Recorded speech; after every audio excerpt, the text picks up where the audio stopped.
The last thing we have to do is assemble the camera plate.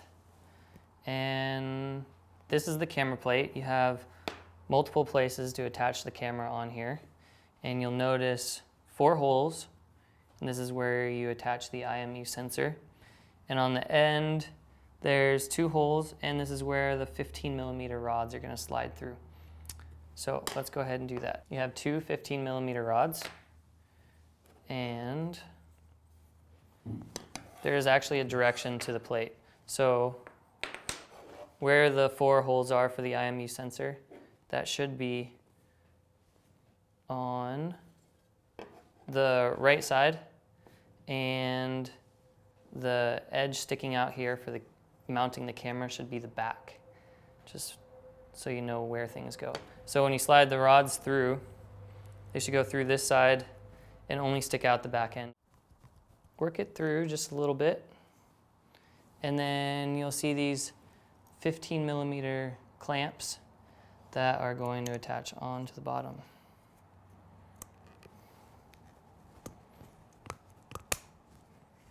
Slide that in place. Make sure it's nice and flush on the bottom. You can tighten the screw and make sure it's very snug, because this is what's holding your camera on. So now repeat the exact same for the other side. So now we have the clamps on the bottom, carbon fiber rods are in place, and we're ready to take all the pieces and assemble everything together. So let's grab the roll mount, set that out there. The original tilt mount that you assembled in the beginning. Opposite side of the tilt mount. And the 2 identical clamps that go on either side. Okay, so first step is take the side with the motor for the tilt mount, and you'll want this motor on the side where the 4 holes are. And the direction that the boom is pointing, you need this back end pointing the same direction. So make sure it's lined up the way I have it set here. Now you go ahead and slide this on the 15mm rail and push it all the way down to the bottom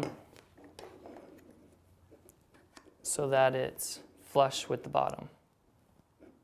You'll also note that the locking mechanism is on the outside, so it doesn't get in the way of anything.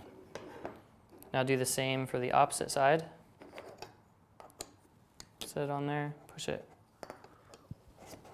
all the way down, and make sure it's flush with the bottom.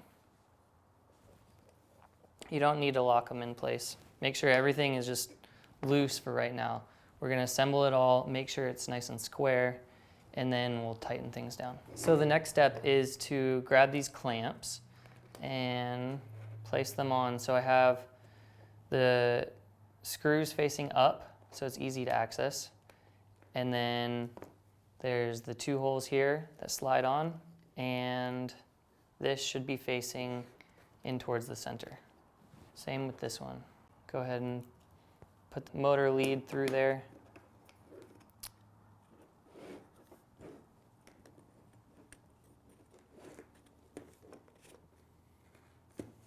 Slide that on. All right, there we go. So we don't want to tighten anything until we have all these in place. Grab the roll mount, and we'll slide that on.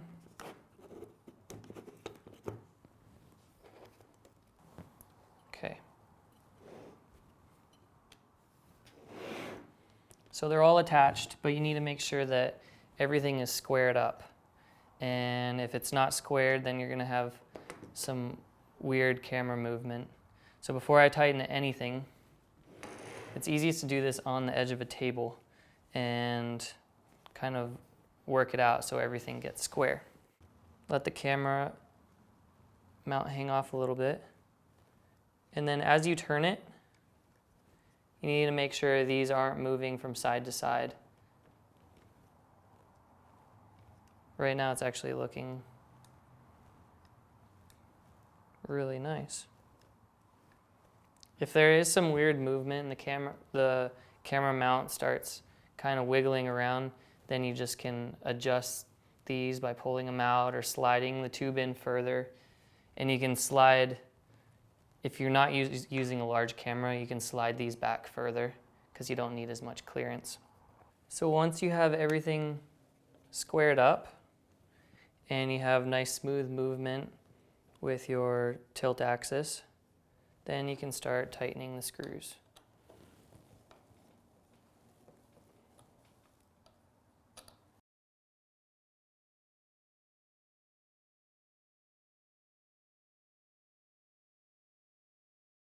Play with your tilt again and just make sure that you have nice smooth movement before you go back around and do a final touch and tighten everything.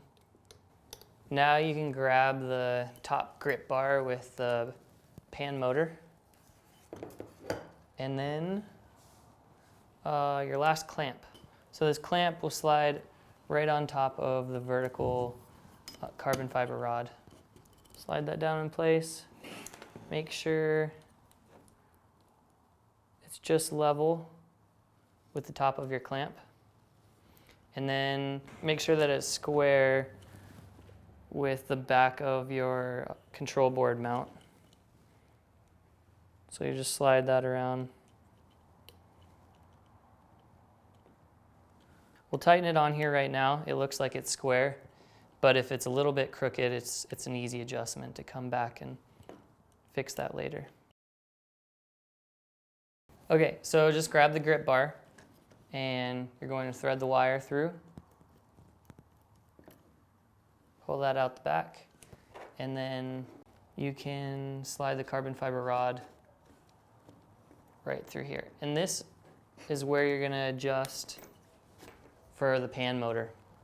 And we'll go over all the adjustments in a separate video. So for right now, we'll just slide that through. And then you can stand up, make sure it looks all squared up, and tighten that in place. So depending on what camera you're going to be using, you're going to need to slide this forward and backwards. It also depends on what lens you're going to have. And in the adjustment video, I'll tell you how to best adjust the pan axis for your camera. So now the mechanical structure is complete. And all we have left to do is attach the control board and IMU sensor. So the control board is going to attach to the control board mount right here, and that's where you're going to plug all your motors into. And then you're going to have a lead line come out, and the IMU sensor is going to be attached right here. So I'll show you how to attach those. In your kit, you'll have a little plastic container, and inside there is all the electronics. So this is a part you need to be really careful with. These electronics are what run the Ghost. So everything is already attached if you've ordered your kit on Kickstarter. This is the main control board, and this is where you're going to plug your roll and tilt motors into. And this is the third axis pan control board. Your IMU sensor is this tiny little control board right here, which you need to be very careful of, because this is what tells the Ghost what level is.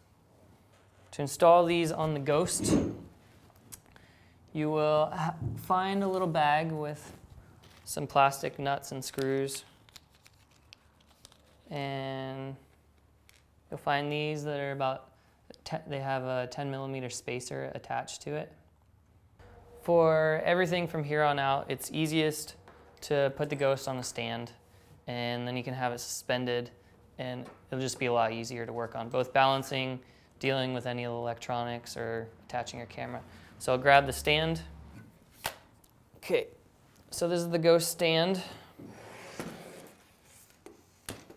And you'll notice when the camera is not attached, the Ghost kind of spins every which way. Once the camera is balanced, then it's not going to look all lopsided. Okay. So right here, we'll attach these 10mm spacers, and there will be screws in there as well. So slide the screw through and screw the spacer on the control board plate. Let's put the screw in from the back and screw on the spacer. Repeat this for all 4 holes. And because these are plastic, you can just hand tighten them. If you tighten them with a screwdriver, you might strip the threads. You'll also find in your kit some double-sided adhesive. And this is what we're going to use for the 3rd axis. So just stick this on the back.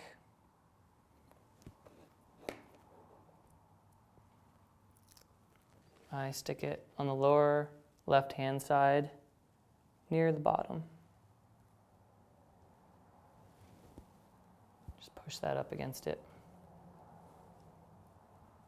Then you take the main control board, and this is how we attach it. If you have another method that you would want, or if you have a case, you can put it in a case. So this is the main control board, and there's 4 holes on here, and the 4 holes will go on to the spacers that we've attached there. And there's also 2 spots for the motors to be attached, so I'll go ahead and have those facing off to the right-hand side. Slide that through. So the main control board is set on top of these 4 spacers, and once it's set on top of there, grab the nuts that go with it and just fasten the nuts. Once the control board is mounted and in place, then you can take the IMU sensor, which is right here, and what I do is slide it through the carbon fiber tube that your tilt motor is connected to. So just take the whole thing, slide it down. It'll pop out right by the motor.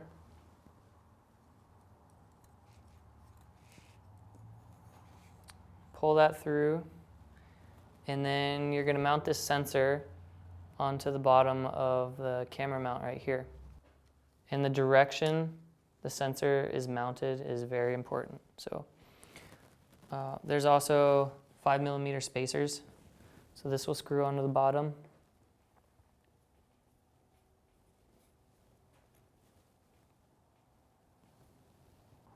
Attach that on there. And make sure these are nice and snug. You don't want any play in there, because if there is any play, then your sensor is going to start tweaking out and you'll get weird vibrations in the camera mount. So now that those are on, take your sensor, and this is very important, the direction you mount it, because we've programmed these to be mounted this direction. All the electronics you see on the control board should be facing out towards the bottom. So when it's on here, it's like that. And slide this on here. Also, you'll notice that the wires coming off are going in the direction towards the motor. That's another thing you need to make sure of. Grab a couple nuts and screw the nuts on there. Just be very careful when you're doing this, because you don't want to screw up any of the electronics. I just use my hands. I don't want to take any pliers in there and end up hurting the sensor. But when you do screw it down, again, make sure it's snug. You don't want there to be any play between the sensor and the camera mount. If this isn't snug, again, you'll get vibrations. So the sensor's mounted on the bottom, and you just need to be aware that the sensor is the most important part of the gimbal. So if this isn't working properly, the gimbal's not gonna work at all. So take care of your sensor. Make sure you know where it is at all times, and just be cautious of that. So that is the Ghost complete. All you need to do is plug in the motors and balance your camera. And we'll go over both those things in another video, but that is how you build the Ghost. Thanks for watching.